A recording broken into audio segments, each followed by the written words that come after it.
Bonjour, c'est Véronique, jour 69 du défi de 100 jours pour vivre la magie au quotidien. Je suis heureuse de vous retrouver ce samedi matin pour évoquer un thème particulier puisqu'il s'agit de communiquer avec les animaux. J'ai appelé le peuple premier de la Terre puisque c'est vrai qu'avant l'homme, il y avait les animaux. Les animaux ont été là bien avant nous. Donc je pense que c'est toujours bon de se le rappeler, c'est que eux étaient là avant nous. Après, il y a eu l'évolution, etc. Mais les animaux étaient là avant nous. Alors, dans le défi aujourd'hui, il est question de faire évoluer notre regard sur les animaux. Je dois admettre que quand j'étais enfant, je vous en ai déjà parlé, élevée dans une famille très cartésienne, donc communiquer avec les animaux, ça faisait pas du tout partie des choses que je pouvais éventuellement apprendre, mais quand même, il y a eu des chiens à la maison, j'ai eu un chat quand j'étais jeune adulte, et donc voilà, j'avais appris à les observer, à voir comment ils interagissaient, mais sans plus.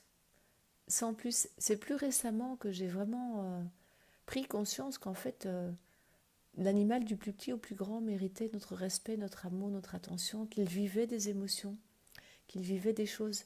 Par exemple, ici à la maison, avec l'hiver qui approche, enfin l'automne, on a des grosses araignées qui rentrent. Il y a quelques années, je les aurais écrasées. Maintenant, j'essaie de les remettre dehors. Je les attrape avec une feuille, un verre, et je les mets dehors. Je vous ai déjà parlé des aventures avec mes chats. Je pense que c'est eux qui m'ont le plus appris à observer comment ils interagissent, comment ils expriment des émotions dans leur comportement. C'est très intéressant. Alors, je mange plus de viande depuis des années. Ce n'est pas par conviction pour la cause animale, c'est juste que c'est un goût qui ne me convient pas.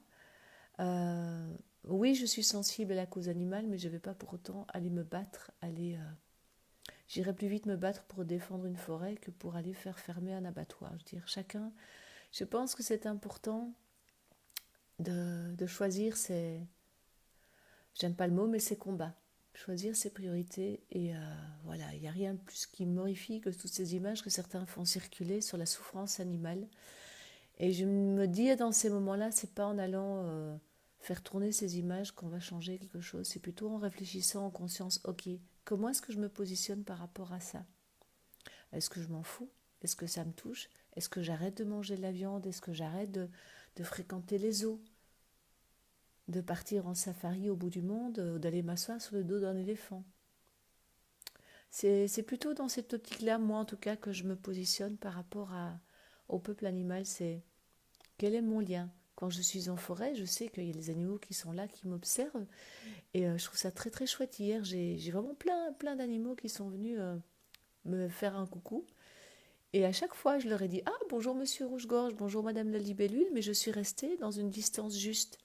J'ai pas cherché à tout prix à prendre une photo, à m'en approcher. J'ai juste été dans l'observation. Ça, c'est une chose que ma mère m'avait appris quand j'étais enfant. On passait beaucoup de temps à essayer de reconnaître les oiseaux. Dans le jardin, on allait, puis j'ai jamais vraiment réussi à reconnaître le chant des oiseaux, mais on prenait des jumelles et on allait observer les oiseaux.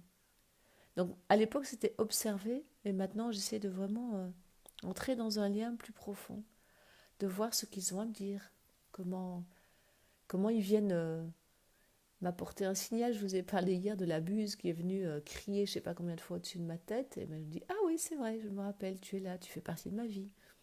Donc voilà comment moi je vis mon lien au peuple animal. Et bien aujourd'hui, je vais encore plus être à l'écoute de Joséphine, la chatoune. Parce que là, ben voilà, il y a toujours mes aventures avec Blue le chat, avec qui j'ai eu un, c'était lundi, je suis vraiment allée lui dire au revoir. Donc j'ai vécu un moment très touchant.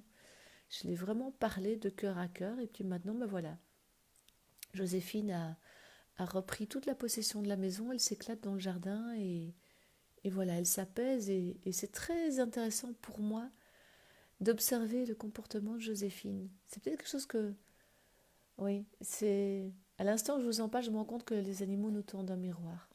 Ils viennent pas pour rien dans nos vies. Et donc, si vous avez un animal à la maison, observez comment il se comporte. C'est, c'est très instructif. Les chats en particulier ne viennent pas pour rien dans nos vies. Je peux vous dire que Blue, il m'a fait bosser au-delà de tout ce que j'aurais pu imaginer. J'ai un copain qui m'a dit un jour, ton chat c'est un maître. Oui. Et c'en était un sacré. Enfin, c'en est toujours un sacré. Voilà. Un sacré maître.